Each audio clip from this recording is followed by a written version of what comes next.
Alright, the purpose for this video is to show you how to make a repeat pattern. I've watched a lot of screen printing videos and they're probably all expert screen printers, but they don't really explain how you create an easy way to do a repeat pattern. What I've struggled with is they always say measure the width of the print and then mark that on your screen or on your work. But then I always ask myself, well, what about the screen? Because there's an edge before and an edge after, and then I ask myself, what about the repeat? How do I mark the repeat? So this video is going to show you how to use a very simple tool, a stick, to make a repeat. So here's what you need before you get started. 1, you need a screen with your pattern on it. 2, you need a stick. It's helpful if it's a straight edge.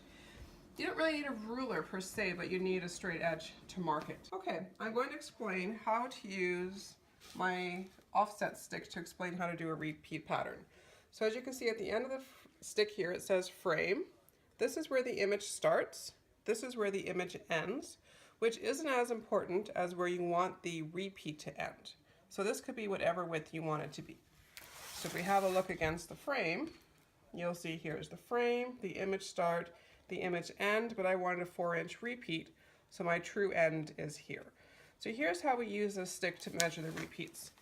I've marked a pink line because I'm only doing 1 row of repeats on the screen, and that's where I want the image to back up against. And I put my screen down, my stick down where I want it to start. I want my image to start here, so I'm going to put the edge of the frame on the first end. Now I go directly to the end line, and I'm using a piece of tape. You can use whatever you have, erasable marker, and this is the end of my first print.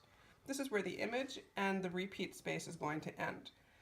So what I want to do is put something to mark this point here, and that's on the inside of the tape. Now I'm going to move my stick so that the image start is at the same place as the image end, because remember, this includes the repeat. Now what I want to do is put a piece of tape here where the frame will sit, because that's the most important part. Again, I go to not image end, the true end.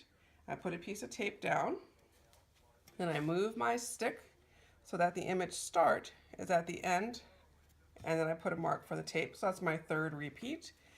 Again, I'm at image end here. I'm going to move my image start to go back to image end, put a mark for number 4, and that's where my frame sits.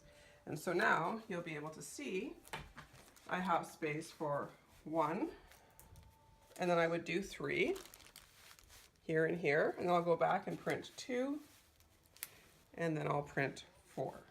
This time I'm going to print 1, and I'm going to print 3. That's better. And there's 3. At my T-square at the edge of the green mark for number 2. Line up my screen on my pink line on the bottom. 4. Again, lining that up. Line up my board at the edge. 4. And now we're just going to check our measurements a little bit. So I had wanted about 4 inches between. So there's 4 inches.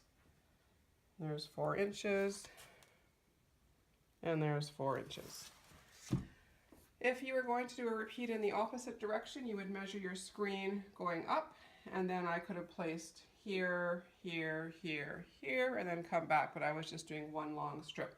So I hope you now see how to use a very simple no measurement offset stick with a T-square to help you with your repeats.